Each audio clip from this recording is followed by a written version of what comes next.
Workout ಆಗುತ್ತೆ. ಇಲ್ಲ ಇಲ್ಲ, ಜಾನಪದ ಅಂದ್ರೆ ಅದೇ ಬೇರೆ ಸಾಹಿತ್ಯ, ಇದೇ ಬೇರೆ ಸಾಹಿತ್ಯ. ಪಲ್ಲವಿ ಅದು ಇದೆ. ಇಲ್ಲ ಇಲ್ಲ, ಓಪನಿಂಗ್ ಲೈನ್ ನಾನು ಸಾಮಾನ್ಯವಾಗಿ ನಾನು ಎಲ್ಲೋ ಜೋಗಪ್ಪ ನಿನ್ನ ರಮನೆ, ಅದು ಅಷ್ಟೇ, ಅದು ಒರಿಜಿನಲ್.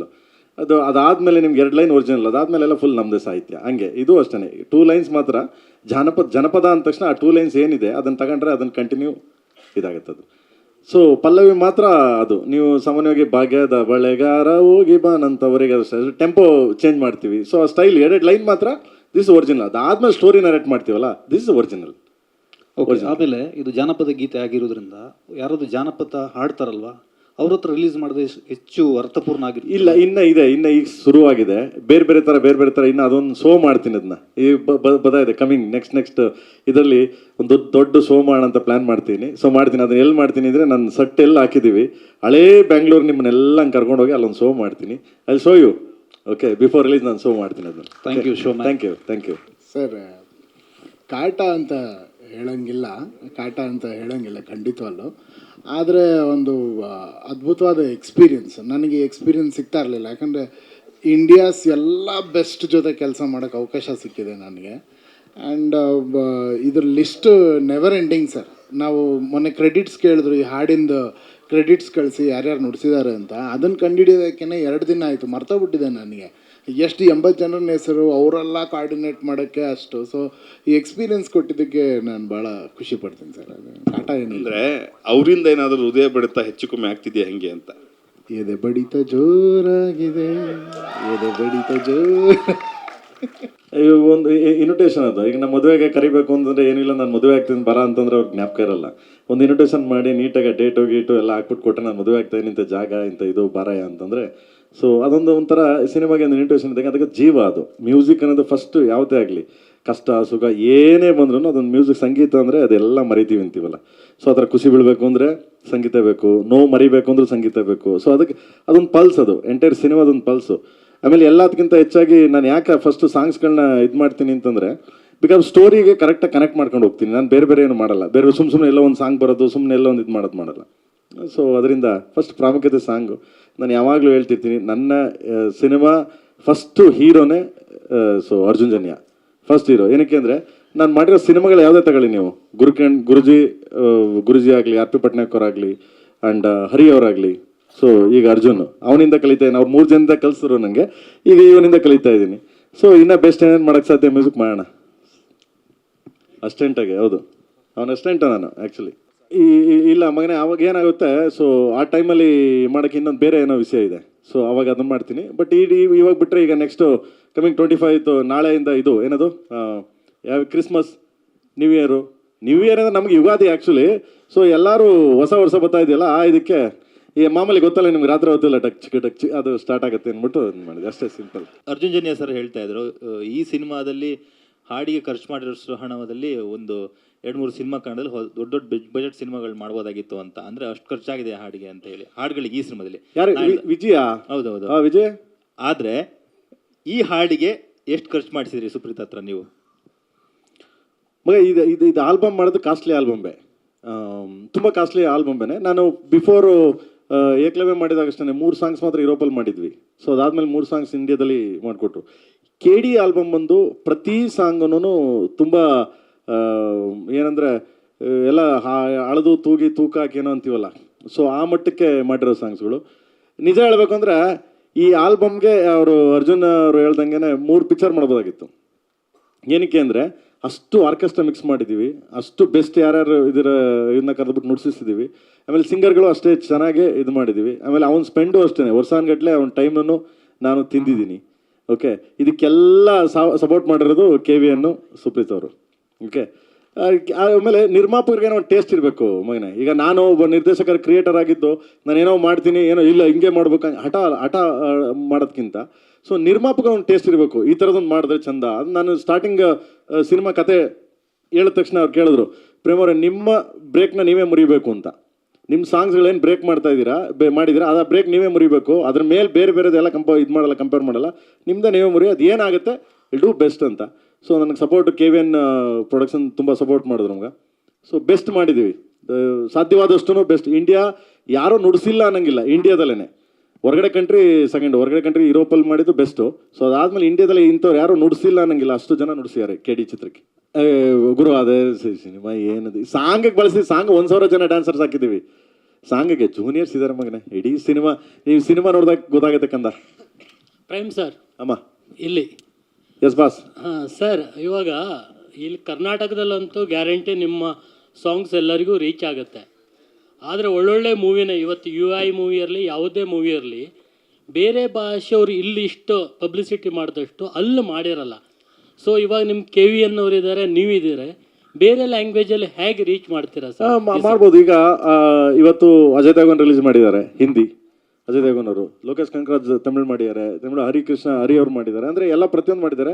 ಇಲ್ಲಿ ಸ್ಟಾರ್ಟ್ ಮಾಡಿ, ಯಾಕಂದ್ರೆ ನಮ್ಮ ಮಣ್ಣು ನಮ್ಮ ಜೀವನ, ಯಾಕಂದ್ರೆ ಇವೆಲ್ಲ ನಮ್ಮ ಅನ್ನದಾತರು, ನಮಗೆ ಕರ್ನಾಟಕ ಫಸ್ಟು, ಇಲ್ಲಿ ಸ್ಟಾರ್ಟ್ ಮಾಡಿದ್ದೀವಿ. ಇನ್ಮೇಲೆ ಸ್ಟೇಟ್ ಟು ಸ್ಟೇಟ್ ಹೋಗ್ತಾ ಇದ್ದೀವಿ ಖಂಡಿತವಾಗ್ಲೂ. ಆ ಎಲ್ಲ ಕಡೆನೂ ಇಲ್ಲಿ ಹೆಂಗೆ ಮಾಡ್ತೀವಿ ಅದೇ ಥರ ಅಲ್ಲೂ ಮಾಡ್ತೀವಿ 100%. ಎಲ್ಲ ಸ್ಟೇಟ್ಗೆ ಹೋಗ್ತೀವಿ. ಈಗ UI ಅಮೀರ್ ಖಾನ್ ನೋಡಿದ್ದಾರೆ, ಬಟ್ ಅಲ್ಲಿ ಅಷ್ಟು ಹವಾ ಆಗ್ತಾ ಇಲ್ಲ. ಇಲ್ಲ, ನಿಮಗೆ ನೋಡಿರೋದ್ಕಿಂತ ನಾವುಗಳು ಹೋಗ್ಬೇಕು. ಈಗ ನಾವು ನೋಡಿದ್ವಿ, ನಾವು ಚೆನ್ನಾಗಿದೆ ಅನ್ನೋದ್ಕಿಂತ ನಾವುಗಳು ಹೋಗಿ, ಈಗ ನೀವು ನೋಡಿ ಇಷ್ಟು ಜನ ಇದ್ದೀರಾ, ಒಂದು 200 ಜನ 300 ಜನ ಇದ್ದಾಗ ಅವರು ಒಂದು 10 ಜನ 100 ಜನ 200 ಜನ 1000 ಜನ ನೋಡಿದಾಗ ಅದು ಗೊತ್ತಾಗುತ್ತೆ.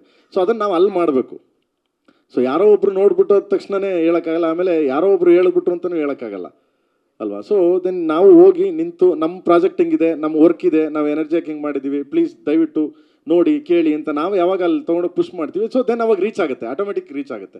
ಸರ್, ಪಬ್ಲಿಸಿಟಿ ಸ್ಟ್ರಾಟಜಿ ಆಲ್ರೆಡಿ ಮಾಡ್ಕೊಂಡಿದ್ದೀವಿ. ನಿಮಗೆ ಮುಂದೆ ಒಂದೊಂದು ಸಾಂಗು, ಒಂದೊಂದು ಟೀಸರು ನೆಕ್ಸ್ಟ್ ಏನೇನು ಬರ್ತಾ ಹೋಗುತ್ತೆ, ನಿಮ್ಗೆ ಗೊತ್ತಾಗುತ್ತೆ ಎಲ್ಲೆಲ್ಲಿ ರಿಲೀಸ್ ಮಾಡ್ತೀವಿ, ಯಾರ್ಯಾರು ಬಂದು ರಿಲೀಸ್ ಮಾಡ್ತಾರೆ ಅನ್ನೋದನ್ನು ಆಲ್ರೆಡಿ ಅದನ್ನು ಪ್ಲ್ಯಾನ್ ಮಾಡ್ಕೊಂಡಿದ್ದೀವಿ. ಇವತ್ತಿಗೆ ನಮ್ಮ ಇಂಟೆನ್ಷನ್ ಏನಿದ್ದು ಅಂತಂದರೆ, ಫಸ್ಟ್ ಸಾಂಗು, ಫಸ್ಟ್ ಇಂಟ್ರ್ಯಾಕ್ಷನ್ ಆಗಲಿ, ಏನೇ ಒಂದು ನಮ್ಮ ಸಿನಿಮಾಯಿಂದ ಕಂಟೆಂಟ್ ಬರಬೇಕು ಅಂದರೆ ಅದು ಫಸ್ಟು ನಮ್ಮ ಬೆಂಗಳೂರಲ್ಲಿ ಬರಬೇಕು, ನಮ್ಮ ಕರ್ನಾಟಕದಲ್ಲಿ ಬರಬೇಕು ಅನ್ನೋದು ಇಂಟೆನ್ಷನ್ ಇತ್ತು.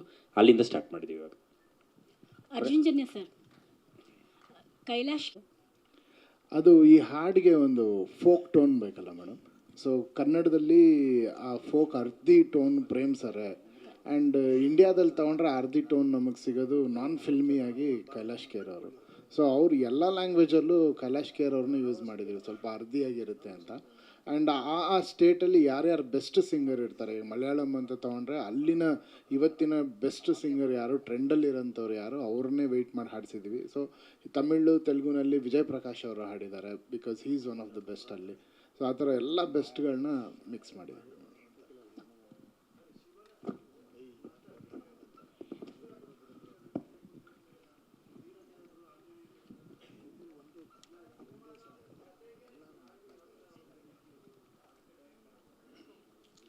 ಸರ್, ಹಾಡಲ್ಲಿ ಅದೇ ಕಾನ್ಸೆಪ್ಟಲ್ಲೇ ಈ ಥರ ಮಾಡಿದ್ರೆ ಚೆನ್ನಾಗಿರುತ್ತೆ ಅಂತ ಒಂದು 4-5 ಥರ ಎಲ್ಲ ತೊಗೊಂಬಂದು ಹೇಳಿದ್ವಿ. ಆಗ ಸರ್ ಇದೇ ಚೆನ್ನಾಗಿರುತ್ತೆ ಅಂತ ಹೇಳಿದ್ರು. ಆ ಸರ್ ಹೇಳೋ ಥರದಲ್ಲೇ ಆ ಫ್ಲೋಲೇ ಹಂಗೆ ಮಾಡಿದ್ವಿ. ಪ್ರೇಮ್ ಸರ್ ಈ ಕಡೆ ಕಂಗ್ರಾಟ್ಸ್ ಮೊದಲಿಗೆ. ಥ್ಯಾಂಕ್ಸ್ ಮಗನೇ. ಸರ್, ಲಿರಿಕಲ್ ವಿಡಿಯೋ ನೋಡಿದಾಗ ಆ ಪಾತ್ರದಲ್ಲಿರುವಂಥ ಇನ್ನೋಸೆನ್ಸ್ ತುಂಬ ಚೆನ್ನಾಗಿ ಕಾಣಿಸ್ತಾ ಇದೆ ಸರ್. ಅಂದರೆ ಕಾಳಿದಾಸ ಇದರಲ್ಲಿ ದಾಸನ ಅಂತಿರೋನು ನೆಕ್ಸ್ಟ್ ಕಾಳಿ ಆಗ್ತಾನೋ ಆ ಥರ ಸಿನಿಮಾದ ಕಂಟೆಂಟ್ ಇರ್ಬೋದೇನೋ ಗೊತ್ತಿಲ್ಲ. ಬಟ್ ಹೀರೋ ಆಗಿ ನಟನಾಗಿ ಧ್ರುವರಲ್ಲಿ ಒಂದು ಪೊಟೆನ್ಷಿಯಲ್ ಇದೆ ಸರ್. ಅದನ್ನು ಹೊರತೆಗೆಯಲ್ಲಿ ದೊಡ್ಡ ಪ್ರಯತ್ನ ಆಗಿದೆ ಅಂತ. ಏನಿಲ್ಲ, ಪಾತ್ರನೇ ಹೆಂಗಿದೆ ಅದು. ಸೊ ಆಮೇಲೆ ಅವ್ನು ನೋಡಿದ್ರೆ ತುಂಬ ಇನ್ನೋಸೆನ್ಸು. ಸೊ ನಾನು ಅವಾಗಲೇ ಒಂದು ಪ್ರೆಸ್ ಮೀಟಲ್ಲಿ ಹೇಳಿದೆ, ನಾನು ಬಿಫೋರ್ ಇದರಲ್ಲಿ ಒಂದು ಕಡೆ ಜೋಗಿ ಸಿನಿಮಾ ಎಷ್ಟು ಮುಗ್ಧತೆ, ಎಷ್ಟು ಇದಿತ್ತು ಅಣ್ಣನ ಪಾತ್ರ, ನಮ್ಮ ಶಿವಣ್ಣನ ಪಾತ್ರ.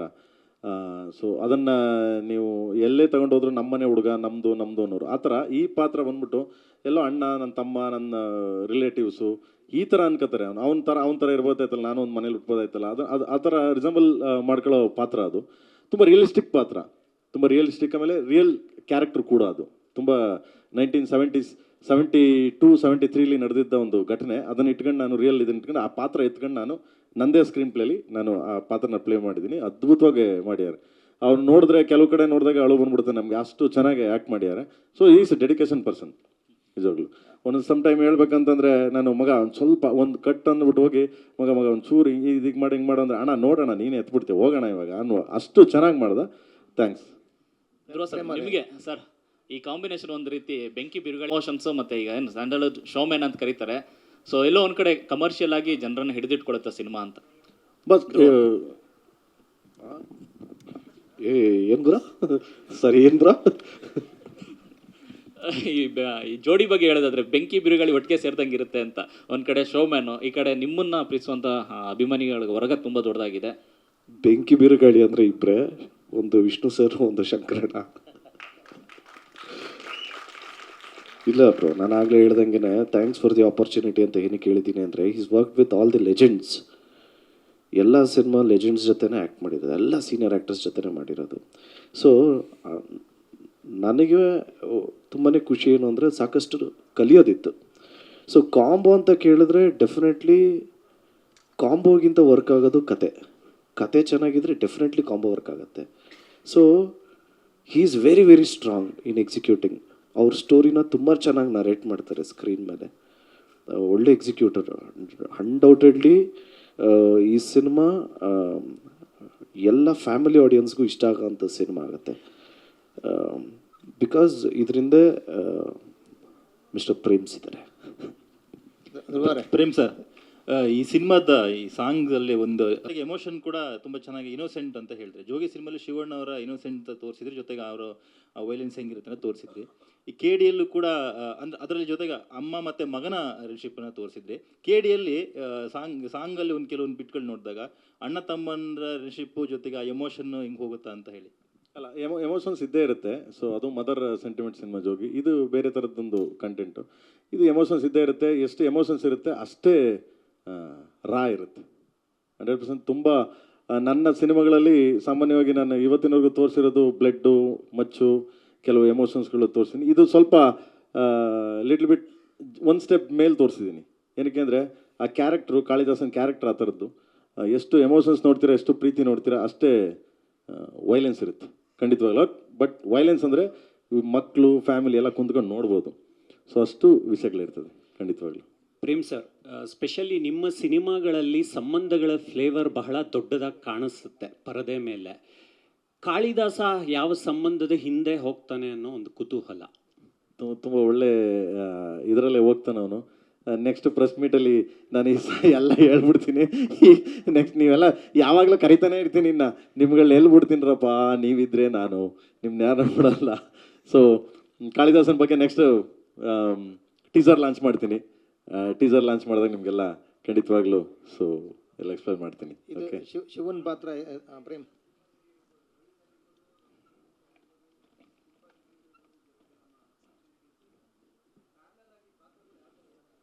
ಎಲ್ಲ ಇದನ್ನು ಈಗ ಫಸ್ಟ್ ಸಾಂಗ್ ರಿಲೀಸ್ ಆಗಿದೆ. ಸೊ ನೆಕ್ಸ್ಟು ಐ ಥಿಂಕ್ ಒಂದೊಂದು ಕ್ಯಾರೆಕ್ಟರ್ನ ಇಂಟ್ರೊಡಕ್ಷನ್ ಮಾಡ್ತೀನಿ, ಹೇಳ್ತೀನಿ ನಾನು.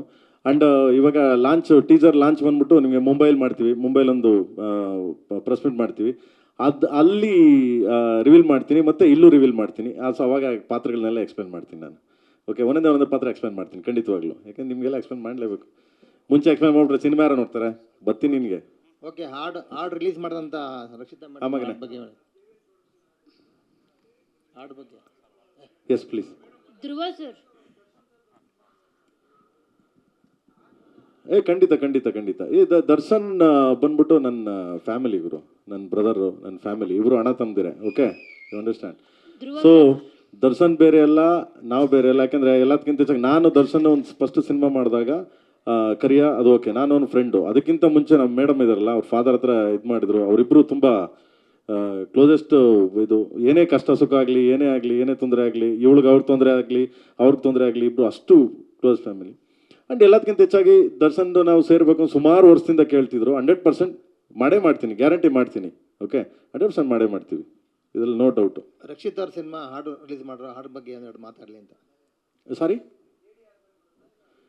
ಇಲ್ಲ, ಕೆ ಡಿ ನಡೀತಾ ಇದೆ ಇವಾಗ. ಸೊ ಕೆ ಡಿ ನಡೀತಾ ಇದೆ. ಸೊ ಆದಮೇಲೆ ಕೆ ಡಿ ಎಲ್ಲ ಆಗಲಿ, ಕೆ ಡಿ ಎಲ್ಲ ಆದಮೇಲೆ ಖಂಡಿತವಾಗ್ಲೂ ಮಾಡ್ತೀವಿ ಗುರು.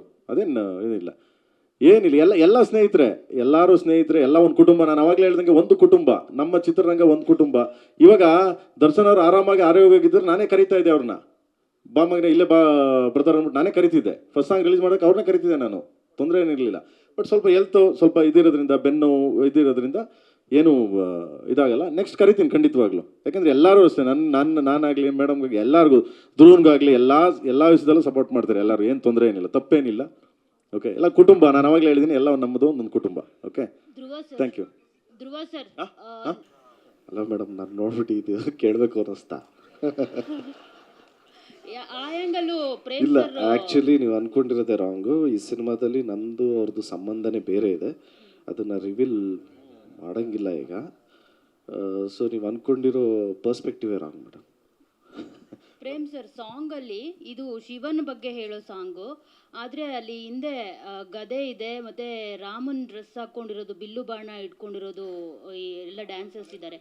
ಸೊ ಏನು ಸಂಬಂಧ, ಏನಾದರೂ ಲಿಂಕ್ ಅಪ್ ಕತೆ ಸ್ಟೋರಿ ಮಗ, ಸ್ಟೋರಿ ಅಪ್ಪ. ಇದು ಕಾಳಿದಾಸಂದು ಒಂದು ಸ್ಟೋರಿ. ಓಕೆ, ಅದು ಸಾಂಗ್ ಫುಲ್ ಸಾಂಗ್ ನೋಡಿದಾಗ ಗೊತ್ತಾಗುತ್ತೆ. ಸ್ಟೋರಿ ಸಾಂಗ್ಸ್ ಇದು. ಅದಕ್ಕೂ ಏನು ಸಂಬಂಧ? ಏನು ಸಂಬಂಧ, ಕತೆ ಸಾಂಗ್ ಇದು. ಯಾವುದು ನನ್ನ ಈ ಸಿನಿಮಾ ಸಿನಿಮಾ ಸಾಂಗ್ಸ್ಗಳಿದೆಯಲ್ಲ, ಯಾವುದನ್ನು ಬಂದು ಸುಮ್ಮನೆ ಬಂದು ಹೋಗೋದಂತೆ ಇಲ್ಲ, ಎಲ್ಲ ಸ್ಟೋರಿ ಸಾಂಗ್ಗಳು. ಅದೇ ಇಡೀ ಸಾಂಗ್ ಅಲ್ಲೇ ಧ್ರುವ ಸರ್ಜಾ ಸರ್ ಕ್ಯಾರೆಕ್ಟರ್ ಆಗಿರ್ಬೋದು, ಇಡೀ ಸ್ಟೋರಿ ಆಗಿರ್ಬೋದು ಹೇಳಿದೀರಾ ಅಂತ ಅನ್ಸುತ್ತೆ. ಹೌದೌದು, ಕತೆ ಅಮ್ಮ, ಸ್ಟೋರಿ, ಪಾತ್ರದ ಬಗ್ಗೆ ವೈಭೀಕರಣ ಮಾಡ್ತೇನೆ. ಓಕೆ ಸರ್, ಅವ್ರು ಕೇಳಿದ ಹಾಗೇನೆ ಕಥೆಯಲ್ಲೇ ಅಂದರೆ ಸಾಂಗಲ್ಲೇ ಕತೆ ಹೇಳ್ತಾ ಇದ್ರಲ್ಲ, ಅಲ್ಲಿ ಸಾಂಗಲ್ಲಿ ತೋರಿಸ್ತೀರಾ ಕಾರ್ಟೂನ್ ಥರ ಮಾಡಿ, ಅಂದರೆ ಧ್ರುವ ಸರ್ ಇದು ಬಂದ್ಬಿಟ್ಟು ಬ್ರದರ್, ಕಾರ್ಟೂನ್ ಆಗಲಿ ಮತ್ತೆ ತಿರ್ಗಾದಾಗ ಒಂದು ಸ್ಟೋರಿ, ನಾನು ಜಸ್ಟ್ ಲೈಕ್ ಲಿರಿಕಲ್ ವಿಡಿಯೋ ಬಿಟ್ಟಾಗ ಏನಾಗುತ್ತೆ, ನಾರ್ಮಲ್ ಅನ್ಸುತ್ತೆ ಅದು ಅಂದ್ಬಿಟ್ಟು ನಾನೇನು ಮಾಡಿದ್ದೀನಿ. ಸೊ ಈಗ ಸ್ಟಾರ್ಟಿಂಗ್ ನೋಡಿದಿರ ಲಿರಿಕಲ್ ವಿಡಿಯೋ, ಸೊ ಶಿವಂದು, ಅದಾದಮೇಲೆ ನಮ್ಮದು ಒರಿಜಿನಲ್ ಬರುತ್ತೆ, ಅದಾದಮೇಲೆ ಕಾರ್ಟೂನ್ ಬರುತ್ತೆ.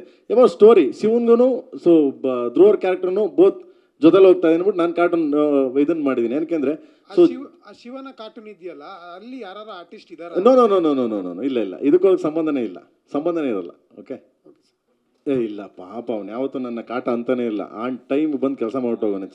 ಅವ್ನು ಮಾತ್ರ ಅವನ ಬಗ್ಗೆ ಏನು ನಾವು ಮಾತಾಡೋಂಗೇ ಇಲ್ಲ. Is A gentleman. ಬಟ್ ಯಾವಾಗಾರ ಹೇಳ್ಕತ್ತಾನೆ ಹಿಂದೆ ಕಾಟ ಕೊಟ್ಟವನೆ ಅಂತ, ಹೇಳಲ್ಲ ಅವನು ಆನ್ ಟೈಮಿಗೆ. ಅದು ಏನು ಗೊತ್ತಾ, ಹಿಂಗೆ ವಾಚ್ ನೋಡ್ತಾನೆ, 7:15 ಅಂದ್ರೆ 7:15 ಹಿಂಗೆ ಅಂತ, ನಿಂಗೆ ಅಣ್ಣ 7:29 ನೋಡೋಣ ಕರೆಕ್ಟಾಗಿ ಬಂದಿದ್ದೀನಿ ಅಂತಾನೆ. ಆ ಥರ ಅವನು ಡಿಗ್ನಿಫೈಡ್. ಅವನು 6 ಆಗಿದೆ, 6 ಸಾಂಗ್ ಇದೆ. 6 ಸಾಂಗು ಡಿಫ್ರೆಂಟ್ ಕೈಂಡ್ ಆಫ್ ಸಾಂಗ್ಸ್ಗಳು. ಸೊ ನೆಕ್ಸ್ಟ್ ಸಾಂಗ್ ಅನೌನ್ಸ್ಮೆಂಟ್ ಮಾಡ್ತೀನಿ, ಇವತ್ತು ರಿಲೀಸ್ ಆಗಿದೆಯಲ್ಲ. ಸೊ ನಿಮ್ಮೆಲ್ಲರ ಪ್ರೀತಿ, ವಿಶ್ವಾಸ, ಸಪೋರ್ಟು ಹಿಂಗೆ ಇರಲಿ ಅಂತ ಕೇಳ್ತಾ, ಆ್ಯಂಡ್ ಎನಿವನ್ ಎಲ್ಸ್ ಓಕೆ ಅಲ್ಲ ಸರ್ ಇಲ್ಲಿ ಗುರು ಒಂದೇ ಒಂದು ನಿಮಿಷ. ನನ್ನ ಕ್ವಶನ್ ನಿಮ್ಗೆ ಮತ್ತೆ ಅರ್ಜುನ್ ಜನ್ಯ ಸರ್ಗೆ. ಓಕೆ, ಸೊ ಒಂದು ಖುಷಿ ವಿಚಾರ ಏನಂತಂದ್ರೆ, ಕನ್ನಡದ ಒಂದು ಜಾನಪದ ಗೀತೆಯನ್ನ ಒಂದು ಮಾಡರ್ನ್ ಟಚ್ ಕೊಟ್ಟು ಎಲ್ಲಾ ಭಾಷೆಗಳಲ್ಲೂ ರಿಲೀಸ್ ಮಾಡಿದಾರ. ಕನ್ನಡಿಗನಾಗಿ ನನಗೂ ಸಹ ಹೆಮ್ಮೆ ಇದೆ. Thank you. ಬಟ್ ಎಲ್ಲ ಒಂದ್ ಕಡೆ ರೀಚ್ ಆಗೋದಕ್ಕೆ ತೆಲುಗಿನಲ್ಲೇ ಒಂದು ರೀತಿಯಾದಂತಹ ಜಾನಪದ ಶೈಲಿ ಇರುತ್ತೆ, ತಮಿಳಲ್ಲೇ ಅದೇ ರೀತಿ ಇರುತ್ತೆ. ಅದನ್ನ ಯೂಸ್ ಮಾಡ್ಕೊಂಡಿದ್ರೆ ಅಲ್ಲಿನ ಒಂದು ಸಿನಿ ಪ್ರೇಕ್ಷಕರನ್ನ ಅಟ್ರಾಕ್ಟ್ ಮಾಡೋದ್ರಲ್ಲಿ, ಹಾಗೇನೆ ಅವರನ್ನ ಇದು ಮಾಡ್ಕೊಳ್ಳೋದ್ರಲ್ಲಿ ನಿಮ್ಗೆಲ್ಲ ಒಂದು ಈಸಿ ಆಗ್ತಿತ್ತು ಅನ್ನೋ. ಈ ಸಂಗೀತಕ್ಕೆ ಇದೇ ಇಲ್ಲ ಬ್ರದರ್, ಭಾಷೆ ಇದು ಯಾವುದೂ ಇಲ್ಲ, ಚೌಕಟ್ಟೇ ಇಲ್ಲ ಸಂಗೀತಕ್ಕೆ. ಸಂಗೀತ ಆಲ್ವೇಸ್ ಒಂಥರ ಲೈಕ್ ಸಮುದ್ರ, ಹರಿಯೋ ನೀರು ಇದ್ದಂಗೆ. ಎಲ್ಲ ಬಂದು ಒಂದು ಕಡೆ ಸೇರ್ತೀವಲ್ಲ, ಹಂಗೆ ಹರಿಯೋ ನೀರು ಸಂಗೀತಕ್ಕೆ ಇದೇ ಇಲ್ಲ. ಇದು ಅದು ಅಂತೇನಿಲ್ಲ, ಬಸ್ ರೀಚ್ ಆಗುತ್ತೆ 100%. ಥ್ಯಾಂಕ್ ಯು ಎಲ್ಲ ಕಡೆ. ಥ್ಯಾಂಕ್ ಯು, ಆಯಿತಾ. Thank you so much. And then once again ಎಲ್ಲರಿಗೂ thank you so much. Shyam Benegal ಅಂದರೆ one of the Indian cinema legend ಡೈರೆಕ್ಟ್ರು. ಇಂಡಿಯನ್ ಸಿನಿಮಾ ಲೆಜೆಂಡ್ ಅಂತ ಯಾಕೆ ಕರಿತೀವಿ ಅಂದರೆ, ಅವ್ರು ಮಾಡಿದಂಥ ಚಿತ್ರಗಳು ಅವ್ರಿಗೆ ಸಾಟಿ, ನಮ್ಮ ಇದಕ್ಕೆ ಚಾನ್ಸೇ ಇಲ್ಲ ಅಂತ ಒಬ್ಬ ಡೈರೆಕ್ಟ್ರು ನಿಧನ ಆಗಿದ್ದಾರೆ. ಸೊ ಅವ್ರಿಗೆ ಒಂದು ನಿಮಿಷ ನಾವು ಮೌನಾಚರಣೆ ಮಾಡೋಣ. 1 ನಿಮಿಷ ಅವ್ರ ಬಗ್ಗೆ ಮೌನಾಚರಣೆ ಮಾಡೋಣ. ಸಾರಿ, ಯಾಕಂದರೆ ಈ ಟೆಕ್ನಿಷಿಯನ್ಸ್ ಆ್ಯಂಡ್ ದೆನ್ ದೊಡ್ಡ ಮಹಾನ್ ನಿರ್ದೇಶಕ, ಭಾರತದ ಮಹಾನ್ ಒಬ್ಬ ನಿರ್ದೇಶಕ, ಅವ್ರಿಗೋಸ್ಕರ ನಾವು ಒಂದು ನಿಮಿಷ ಮೌನಾಚರಣೆ ಮಾಡೋಣ ಪ್ಲೀಸ್.